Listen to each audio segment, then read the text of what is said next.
कांग्रेसी खेमे से बड़ी खबर आ रही है। पूर्णिया में कांग्रेस की बैठक में नहीं पहुंचे सभी एमएलए। 19 कुल विधायक हैं।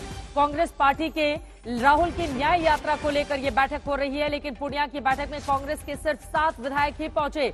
बाकी विधायक नहीं पहुंच पाए। पहले तो कहा गया कि धुंध है, इस वजह से विधायक वहां पर नहीं पहुंचे हैं। पूर्णिया में कांग्रेस विधायक दल की बैठक टल गई है। ये बड़ी खबर, बड़ी जानकारी निकलकर सामने आ रही है।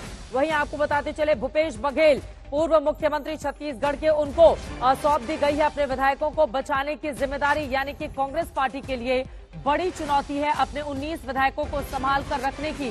कांग्रेस की बैठक में सिर्फ 7 विधायक पहुंचे, बाकी नहीं पहुंचे।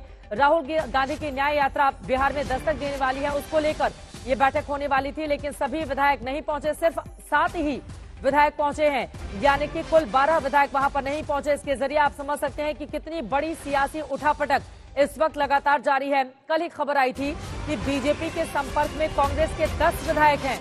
इस तरह की खबर बीजेपी सूत्रों के हवाले से निकलकर आई थी। बिहार में सियासी हलचल पर बीजेपी की नजर है। सम्राट चौधरी बोल रहे हैं, आगे क्या होता है देखते हैं।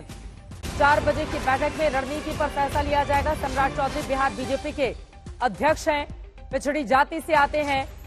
उनकी ओर से यह बड़ा बयान दिया गया है। उनका कहना है कि सियासी हलचल पर हमारी नजर है, आगे आगे देखिए होता है क्या। जीतन राम मांझी से भी जाकर उन्होंने मुलाकात की थी। वहीं इन सब के बीच नीतीश कुमार आज इस्तीफा दे सकते हैं, ये भी बड़ी जानकारी निकलकर सामने आई है। 4 बजे की बैठक के बाद ही बड़ा फैसला लिया जाएगा।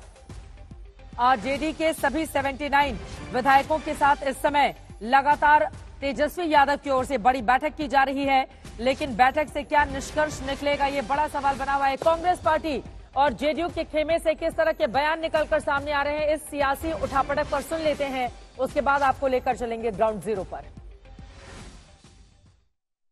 हम लोग भी इंतजार कर रहे हैं, स्थिति पर नजर बनाए हुए हैं। और सबसे बड़ी चीज मैं आपको जोड़ना चाहता हूं, बीजेपी जो चाहेगी वही होगा, यह कोई फिक्स नहीं है। और भी विधायक दल के बैठक के अतिरिक्त जो विधायकों का इक्वेशन है बिहार विधानसभा में, राष्ट्रीय जनता दल, कांग्रेस, वाम दल, मांझी जी की पार्टी मिला के भी जो संख्या बल है वो बहुमत के करीब होता है। इसलिए वो इतना आसान नहीं है कि भाजपा जो चाहेगी कर लेगी। दूसरे समीकरण भी बन सकते हैं, बनाए जा सकते हैं।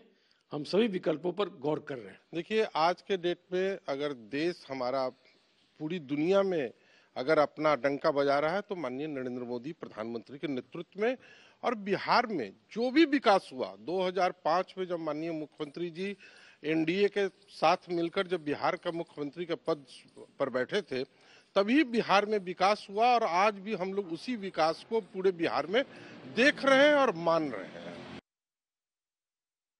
लेकिन इन सब के बीच बड़ी खबर आ रही है, भारतीय जनता पार्टी की पूरी तैयारी है। स्पीकर अपने पास रखेगी उसका पद। 2 डिप्टी सीएम बीजेपी के बनाए जाएंगे, मुख्यमंत्री नीतीश कुमार ही बने रहेंगे, ये जानकारी निकलकर सामने आ रही है। लेकिन आरजेडी खेमे में जो बैठक हो रही है, शशि भूषण उसके बारे में और ज्यादा जानकारी लेकर जुड़ चुके हैं। शशि, क्या जानकारी? 2 घंटे का तकरीबन वक्त गुजर चुका है, लेकिन अभी तक बैठक क्या जारी है तेजस्वी यादव की अपने विधायकों के साथ?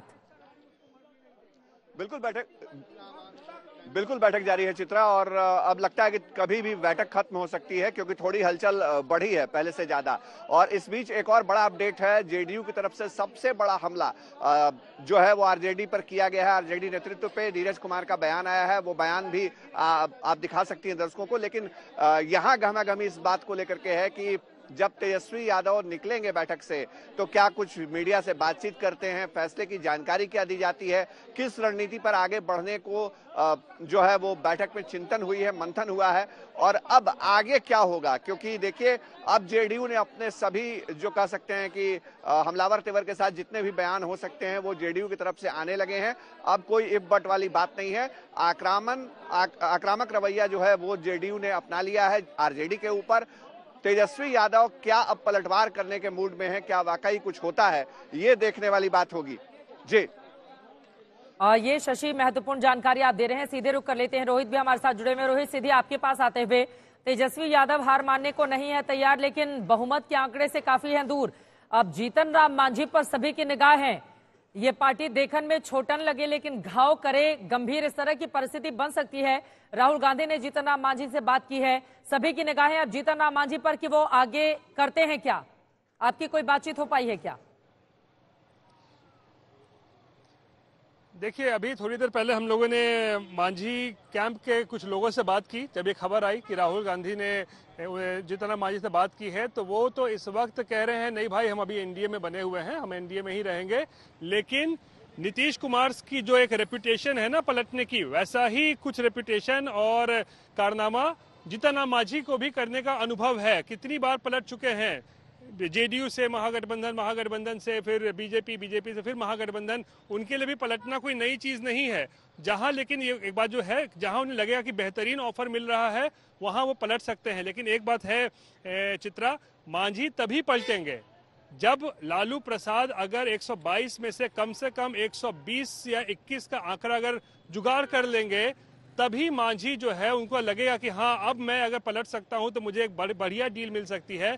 उसी हालत में मांझी पलट सकते हैं। लेकिन फिलहाल जैसा कि संख्या बल दिख रहा है, वो लालू और आरजेडी के पक्ष में नजर नहीं आ रहा है। 114 पर मामला अटका हुआ है। जानकारी ये मिल रही है कि बहुत 8 विधायक कहां से जुगाड़ किए जाएं, उसको लेकर जबरदस्त मंथन चल रहा है। जेडीयू के विधायकों से भी बातचीत की खबर आ रही है। लेकिन मांझी जो एक ध्रुव का इक्का हो सकते हैं तेजस्वी यादव और लालू के लिए, उन पर सबकी नजर है। क्योंकि मांझी जिस तरफ जाएंगे तो हो सकता है उस तरफ पलड़ा भारी हो जाए।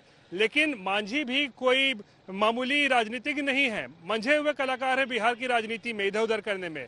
और मैं बता रहा हूं, मांझी तभी हिलेंगे अपनी जगह से जब लालू उनको आश्वासन दे देंगे कि हाँ, मेरे पास 120 या 21 तक का आंकड़ा पहुंच चुका है, आप अगर आ जाएंगे तो सरकार बन जाएगी। तभी मुख्यमंत्री का भी पद मिल सकता है मांझी को। चित्रा मैं आपको बता दूं, क्योंकि मांझी भी बहुत हार्ड बार्गेनर है, इसीलिए वो इधर उधर करते रहते हैं।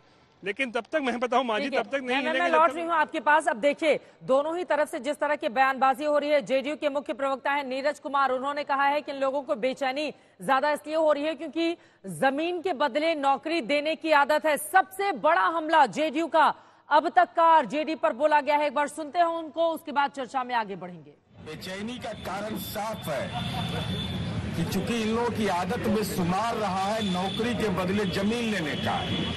2,15,000 शिक्षकों की बहाली जो तय सीमा में माननीय नीतीश कुमार जी के नेतृत्व में हुआ, जिसमें न पदस्थापन में चल पाया न नौकरी देने में चल पाया, तो स्वाभाविक है अनर्गल प्रलाप कर रहे हैं।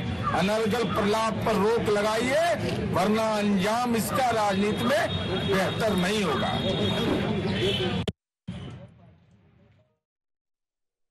नीरज कुमार प्रवक्ता, मुझे लग रहा है एक बार और सुनाना चाहिए। उन्होंने कहा है अंजाम बहुत बुरा होगा, अनर्गल बयानबाजी पर रोक लगाइए, नौकरी के बदले इनको जमीन लेने की आदत है, और बकायदा आंकड़ा भी वो देते हुए दिखाई दे रहे हैं। एक बार फिर से सुन लेते हैं। जेडीयू का आरजेडी पर अब तक का सबसे बड़ा हमला, और इस हमले के जरिए आप समझिए कि अब किस तरह से गठबंधन बस टूटने ही वाला है। जेडीयू का आरजेडी पर बहुत बड़ा हमला नीरज कुमार की ओर से कहा गया है। आरजेडी के लोगों को नौकरी के बदले जमीन लेने की आदत है। एक बार फिर से सुनते हैं, उसके बाद चर्चा में आगे बढ़ेंगे।